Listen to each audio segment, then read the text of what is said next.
Maceió, vamos lá, começando mais um TV Mar News. Hoje, quarta-feira movimentada para a programação da TV Mar Canal 25. Estamos abrindo mais um dia de programação na sua TV Mar, emissora da organização Arnon de Mello. Vamos juntos em mais um programa de consagração que tem a liderança absoluta e seu acompanhamento pelas plataformas através do portal gazetaweb.com e pelo aplicativo TV Mar. Você acompanha a programação da sua TV Mar Canal 25 com tudo em alta definição, hein? Através das nossas redes sociais, mecanismo de contato com a nossa produção, você tem através do Twitter, do Facebook, do Instagram e no YouTube os melhores momentos de cada programa. Lembrando sempre que o TV Mar News, você já sabe, todas as manhãs apresentado de 8h30 às 9h30 da manhã, com as últimas notícias, as informações do jornalismo de uma maneira variada, de uma maneira elegante e que você pode também, através dos mecanismos de contato com a nossa produção, interagir, trazer a sua denúncia através do WhatsApp, está aí no vídeo para você, e pelo 3377-9097.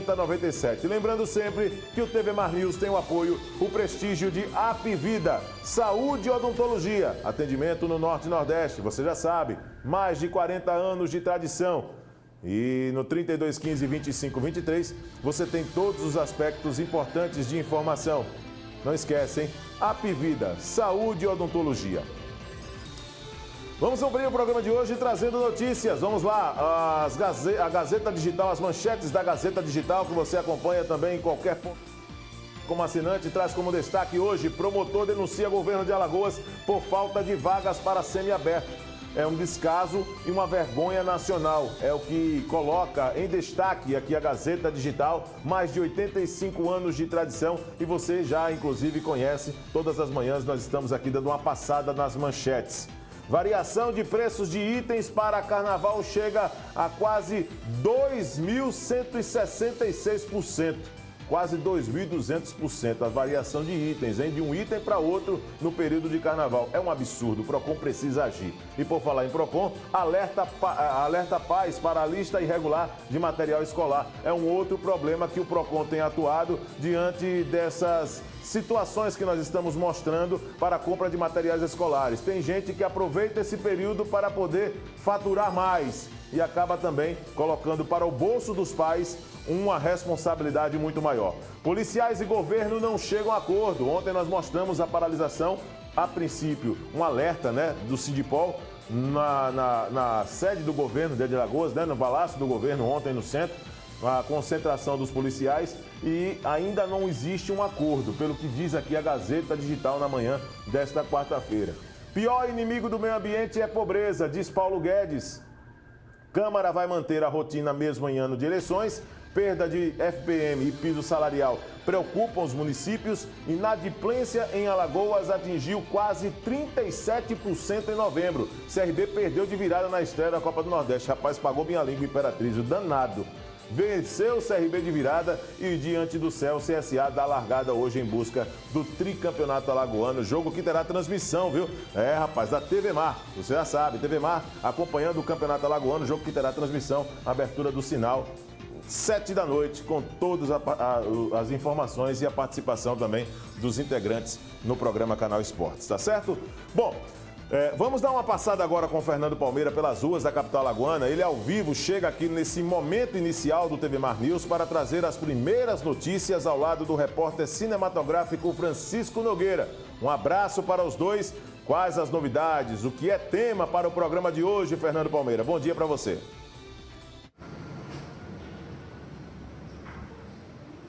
Bom dia, Videlão. Um abraço para você, um abraço para o Chico que está aqui conosco, para toda a nossa maravilhosa equipe, para você que nos assiste, bom dia, um abraço bem apertado.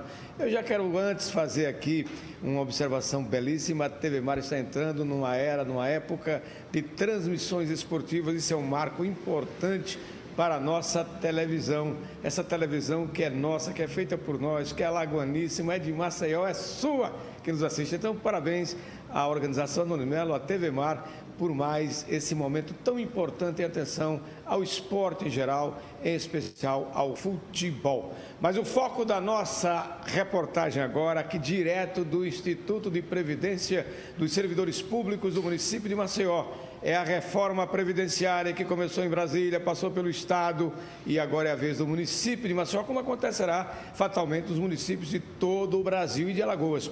Aqui tem um detalhe que faz a diferença, e muito importante essa diferença. Enquanto o governador do Estado impôs a todos os servidores, de uma maneira geral, um desconto de 14%, incluindo o aposentado que não entrava nesse rol, o município de Maceió teve sensibilidade.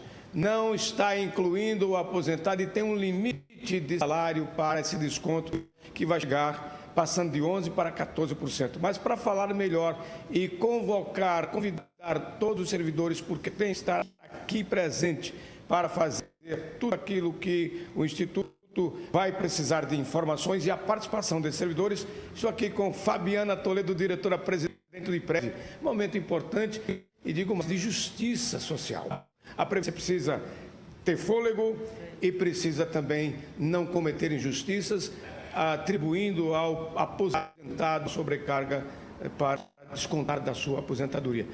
Nos fale e nos informe bem, principalmente ao servidor público do município de Maceió.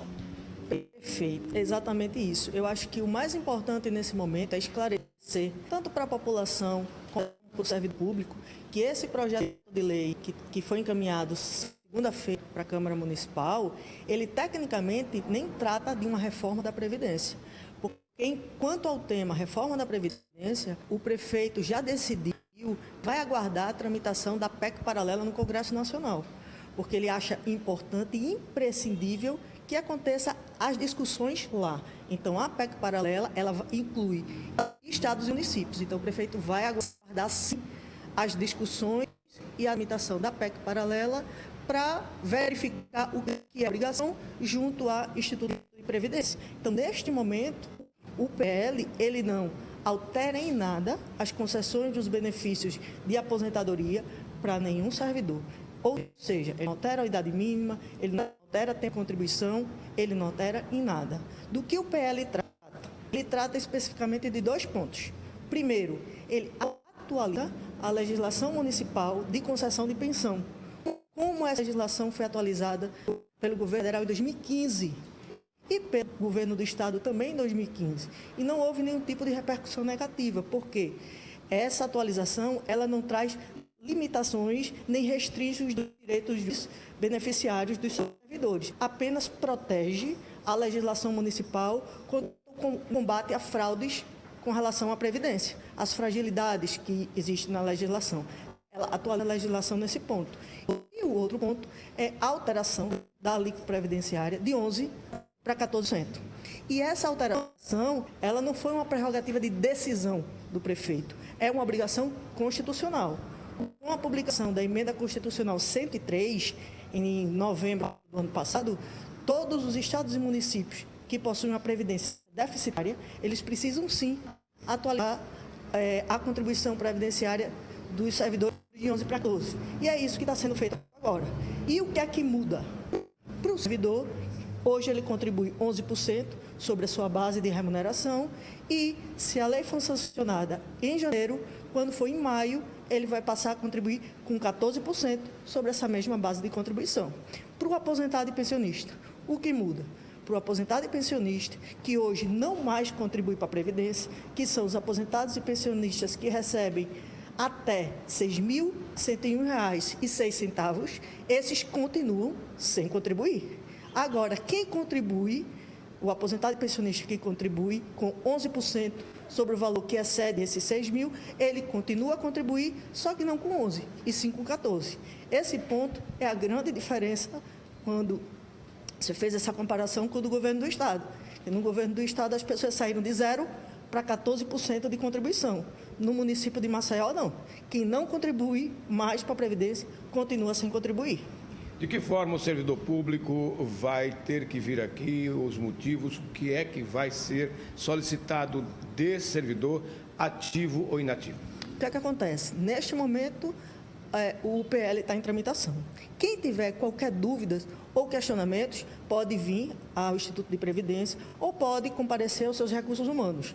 Nós estamos, e aos sindicatos também, nós estamos instruindo tanto os sindicalistas como os representantes dos RHs de todos os órgãos e explicando do que trata esse projeto de lei. E quem tiver dúvida pode vir aqui. A princípio, o servidor não precisa fazer nada. Com a publicação da lei, quando foi em maio, ao invés de ele contribuir, servidor ativo, que está trabalhando no município, ao invés de ele contribuir com 11, ele vai contribuir com 14.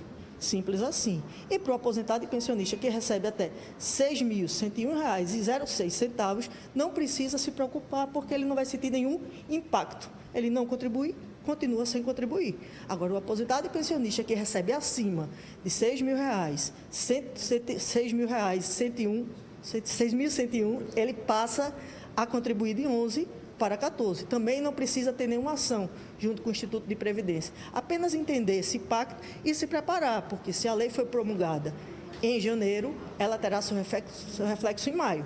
Então, em maio, ele sai de 11% para 14%. Quem contribui? Quem não contribui não precisa se preocupar, porque eles não serão taxados com essa alíquota, assim como foi feito no governo do Estado. Obrigado por todas essas importantes informações para o servidor público municipal de Maceió. Tranquilo, estamos sempre à disposição. Esse trabalho importante que a gente faz, informando a você, tranquilizando, mostrando, fazendo esse cotejo das formas como as reformas previdenciárias estão acontecendo e aqui no município de Maceió, respeitando-se basicamente o que deve, o que está sendo feito, a legislação, inclusive esperando que definitivamente o Congresso Nacional traga a sanção, enfim, definitivamente traga a legislação específica para dentro dos moldes da lei e com a transparência, o princípio da legalidade, para que não haja os prejuízos que, infelizmente, os trabalhadores em geral pelo Brasil afora, em nosso estado, menos Maceió. Com as imagens de Chico Nogueira, aqui do Instituto de Previdência do Servidor Público Municipal IPREV, Fernando Palmeira para a TV Mar News. Viderlan Araújo, é com você. Muito obrigado, Fernando Palmeira, pelos seus esclarecimentos e valiosas informações nesta participação ao vivo aqui no TV Mar News. 8 da manhã, 48 minutos em Maceió. Olha, a partir do ano que vem, a aplicação do modelo BIM passa a ser uma exigência em todo o país. Mas o que é o BIM e por que tem sido falado tanto da sua importância para a construção civil e para o mercado imobiliário? Vamos conversar com o arquiteto Felipe Vasconcelos, que está à frente de um escritório que é referência aqui em Maceió, para conhecer um pouco mais sobre essa tecnologia inovadora. Felipe, seja bem-vindo aqui ao estúdio da TV Mar Canal 25. Prazer, inclusive, conversar com você. Parabéns pelo trabalho. Já tomei conhecimento que sua empresa é realmente uma referência aqui em Maceió e que tem crescido suficientemente para ser referência no Nordeste. Gostaria que você falasse o que é BIM. Quando surgiu essa tecnologia? Bom dia mais uma vez. Bom dia, Viderlan. Bom dia a todos os telespectadores. Bom, o BIM se trata de um conjunto de tecnologias e processos que permite a criação de um modelo 3D com informação. Ou seja, hoje é possível você fazer o projeto do arquitetônico com os projetos de engenharia, que a gente chama complementares, integrados em uma plataforma 3D. E o grande diferencial não é somente o 3D. A informação nesse processo faz toda a diferença. Então, a gente consegue gerar, na verdade, um banco de dados da obra. Então, nesse caso, na constituição desse modelo, a gente consegue naturalmente compatibilizar o projeto. Ou seja, todos os projetos, no processo de coordenação, ele nasce compatibilizado. Então, isso gera uma economia bem significativa, já levando em consideração esses erros em projetos. Né? Agora, esse tipo de tecnologia pode ser utilizada em qualquer empreendimento, Felipe? Existem restrições, por exemplo, nesse... O BIM, hoje, ele pode ser aplicado desde um quiosque a um bairro planejado. A gente tem ferramentas, hoje, uma diversidade de ferramentas nesse universo que permite diversos tipos de projetos. O interessante é que, como a tecnologia ele exige basicamente um know-how muito específico e um RH, ou seja, pessoas com uma qualificação para executar o serviço, normalmente é interessante você priorizar ele para um empreendimento de alto orçamento. Então, ele tem um poder de impacto muito maior. O comportamento das empresas de Alagoas, como é que tem sido a aceitação? Já há uma aceitação dessa tecnologia aqui no noi estado, Felipe? Sim, tem sido bem positiva.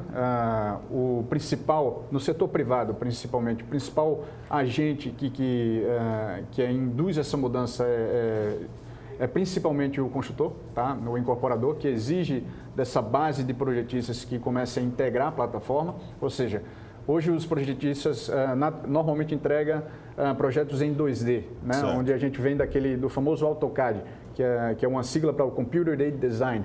Hoje, o BIM ele é uma ferramenta computacional, porém ele tem mais uma dimensão e tem que inserir a informação, ou seja, ele vai ter que migrar basicamente de uma ferramenta 2D para uma 3D com informação, que é o que a gente chama de ferramenta BIM. Tá? E nesse processo a gente tem que integrar ele num formato novo de comunicação e de troca de dados. Então aí você tem um tripé, tá? Basicamente o tripé que permite esse processo. Constituir o que a gente chama de modelo federado, que é o modelo com todas as disciplinas integradas, tá? Aí você começa a fazer o processo de extração de informação desse modelo. Felipe, o modelo de um edifício é diferente de uma maquete eletrônica, por exemplo? Com certeza. A maquete eletrônica ela pode ser simplesmente um 3D superficial, volumétrica, né? Para gerar a perspectiva do que vai ser o produto a ser vendido. Nesse caso, muitos casos acontecem de às vezes haver a venda de um produto que não necessariamente é 100% fiel ao que será realizado. No BIM, isso muda muito. Então, na fase de planejamento, você atinge um pico de assertividade próximo de 99%, porque os softwares permitem isso. E na hora que você faz a comercialização a partir do modelo federado, você está vendendo ao seu cliente algo definitivamente muito próximo do que vai ser realizado. Agora, a respeito dos modelos nessa construção, existem aqui em Alagoas já um levantamento, por exemplo? Sim, sim. A gente já vem trabalhando aqui com... hoje, atualmente, o escritório tem 7 contratos, a gente tem 3 empresas locais, 4 que são de fora, mas está crescendo esse número, a procura está sendo até espontânea de lá para cá, e isso é muito positivo, porque eles entendem como é bastante relativo. E acredito que em breve a gente já vai ter um cenário aí de mudança. Isso é uma base, né, para a gente realmente modernizar esse setor. Nesta lei de convencimento, para aquele empresário, aquele empreendedor que não conhece, por exemplo, a tecnologia, quais são os elementos que você utiliza para poder tentar apresentar como lei de convencimento da importância dessa tecnologia hoje? Os números. Bom, a iniciativa do poder público foi justamente pautada nisso. A gente tem um plano aí, a partir de 2021, que é vinculado principalmente ao setor de obras públicas, tá? Então, compra feita pelo governo. A partir de 2021, entre 21 a 24, a gente tem aí um incentivo, ou seja, a primeira fase de incentivo, que é nessa fase de planejamento, ou seja, projeto. Aí ele aumenta aí, ele procura aumentar pelo menos 10% de produtividade. Certo. Na segunda fase, de 2024 a 2028, a gente tem uma exigência já de aplicar na fase de execução, ou seja, como que o BIM conversa na fase de execução. E a partir de 24 a 28, eles querem entender como que a gente já pode fazer esse processo de amadurecimento para o pós-obra, ou seja, manutenção, né? No caso de shoppings, estruturas, principalmente de grande rotatividade, você precisa de um banco de dados que ajude a fazer esse processo de manutenção. Agora, uma dúvida muito importante também para esse contexto. Se uma obra já foi iniciada, é possível passar a utilizar no meio da obra, já com a obra sendo executada, esse modelo BIM? Ou ele pode ser usado antes da obra ser iniciada? É possível adaptá-lo? Sim, com certeza. A gente tem hoje aparelhos tecnológicos que podem fazer o levantamento de uma forma mais rápida ou simplesmente ser feito de uma forma manual. Ou seja, lá vai uma equipe técnica, faz o comparativo do que foi projetado, do que foi executado a partir daquele momento e a gente, transferindo isso para um ambiente 3D, a gente começa a aplicar o processo, a metodologia, né, do BIM, Sim. Ou seja, esse conjunto que a gente tem aí de... A aplicação deste modelo, Felipe, ela passa a ser exigência no ano que vem, 2021. Isso. O que é que isso vai trazer de mudanças daqui para frente para as empresas que não têm ainda uma velocidade como essa, como a sua, que já apresenta inclusive números, resultados, já tem clientes em sua agenda apresentando esse tipo de tecnologia? Que tipo de mudanças isso vai provocar no mercado? Bom, a primeira mudança tem que ser de mindset. As coisas acontecem muito rápido hoje, né? E hoje a gente já tem ferramentas disponíveis para fazer na íntegra esse processo. O que a gente precisa hoje é que os empreendedores, que são os principais contratantes nesse processo, estejam aptos e abertos a desenvolver isso. Os números são muito significativos.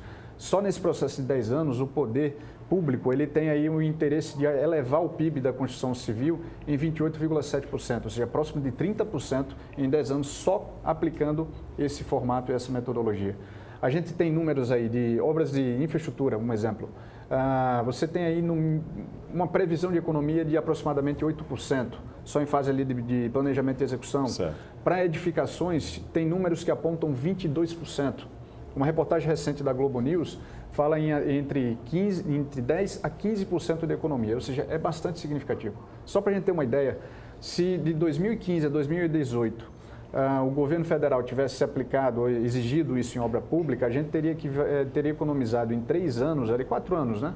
15 a 2018 na íntegra, é o equivalente a 9 estádios de futebol. Então a gente teria o orçamento de 9 Manés Garrinchas para investir em saneamento básico, por exemplo. Ou seja, se reloca o capital para uma outra necessidade emergente. Felipe, eu gostaria que você falasse a respeito de custos. Aplicar esse tipo de tecnologia, por exemplo, foge muito daquilo que um empreendedor tem como previsto? É um valor muito alto para colocar a tecnologia BIM, esse modelo BIM, em sua obra? Fala um pouquinho a respeito dessa realidade do parâmetro hoje, por ser também uma novidade, uma tendência que passará a ser exigência no ano que vem. Sim. Hoje a gente... ele basicamente vai ter ali uma previsão de mais incentivo nessa fase de planejamento, ou seja, de investimento, de aproximadamente 30% a 40% a mais do valor do projeto. Ou seja, não é muito significativo, é pouca coisa em relação ao ganho que você tem como um todo, tá? O que a gente só precisa... Hoje, basicamente, a empresa fez um plano de aderência que a nossa mensalidade está abaixo de um piso de um engenheiro. Certo. Ou seja, a gente, justamente para atender as construtoras de médio e pequeno porte, a gente fez esse plano de pagamento justamente para ele entender que vale a pena ele aderir a essa metodologia, fazendo aquisição de um terceiro, ou seja, sem necessariamente colocar uma equipe pesada interna, porque é realmente um trabalho multidisciplinar, então a gente tem uma equipe multidisciplinar de arquitetos e engenheiros, que se ele fosse contratar e colocar dentro da estrutura dele, seria absurdamente caro. Então a gente fez um plano que realmente essa parcela mensal está abaixo hoje do piso salarial de um engenheiro. Engraçado que a figura mesmo, o profissional, o arquiteto, ele tem lutado para que o mercado reconheça a sua importância. Isso tem sido uma grande batalha de vocês. E principalmente quando se coloca nas questões culturais uma ideia, porque muitas vezes as pessoas propagam isso, de que o valor de um arquiteto é um valor muito acima e é um valor dispensável. Gostaria que você falasse para o telespectador, utilizando a câmera 1, Felipe, da importância do profissional, dessa sua área, para poder melhorar as projeções de cada empreendimento, de cada negócio que muitas vezes se constrói através de sonhos. E você está lidando com sonhos diretamente. Sim, eu acho que isso é um pouco da nossa falta de cultura de planejamento. A gente não tem a cultura de se planejar. Eu acho que isso chega até no aspecto pessoal, ou seja, vamos falar até um pouco da nossa educação financeira, ou do processo onde até a gente vem de berço, né, de familiar, a gente não tem muito essa cultura de se planejar, plano de vida e tudo mais. O arquiteto, basicamente, ele planeja uma obra específica, e os ganhos são muito significativos. Ou seja, se você pega um bom arquiteto, você evita dor de cabeça. Primeiro, você sabe exatamente o que você quer. Você vai envidar um esforço ali para entender o que você quer do seu sonho, do seu terreno, da sua obra, da sua expansão comercial. Uma coisa que é pensar antes de agir. Vamos pensar e planejar de uma forma assertiva para que aquele investimento, aquele tempo que você dedicou ali àquele empreendimento, ele seja, que tenha o melhor retorno possível. Entendi, isso é muito importante, esse tipo de participação.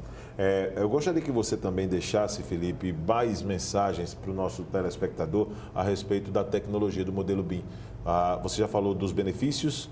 Existe também, com a aplicação desse modelo, dessa tecnologia, uma certa celeridade na conclusão do empreendimento. Eu gostaria que você falasse também através desses benefícios, porque quem está investindo quer ver o quanto antes também aquele investimento já pronto para poder se transformar em retorno, seja em conforto ou seja econômico. Então, eu gostaria que você falasse exatamente desses ganhos também que o modelo pode apresentar. Em termos de números, a gente basicamente, você visualizando uma redução de custo de até 15%, uma celeridade de até 1/3, tá? Então a gente tem economia, assertividade e celeridade no processo, né? A gente tem, porque quando a gente vem para um ambiente 3D integrado, a gente se comunica de uma forma quase em tempo real. Então não há aquela troca de retrabalho. Então, na fase de planejamento, a gente acerta um pico de assertividade aqui muito antes e inclusive antes de ir para a obra, né? Então, Certo. a gente consegue desenvolver em 2/3 do tempo um projeto do que da forma tradicional, que é cada um trabalhando isoladamente em 2D. Certo. Então, nesse caso, vale a pena você investir um pouco mais agora, já formatar essa base, digamos, de mudança na sua empresa, ganhar assertividade, né, agilidade e, consequentemente, economia nesse processo para você entender como que você pode aplicar melhor e aprimorar a sua fase de execução e, dependendo da estrutura, se valer a pena, aplicar ele no uso de pós-obra, ou seja, na operação. Felipe, muito obrigado pela sua participação. Muito obrigado. Nós tivemos o prazer de conversar aqui com o arquiteto Felipe Vasconcelos, falando também do crescimento da importância do modelo BIM na construção. A partir do ano que vem será uma exigência em 2021 para quem pretende fazer o seu empreendimento e as empresas precisam se adequar.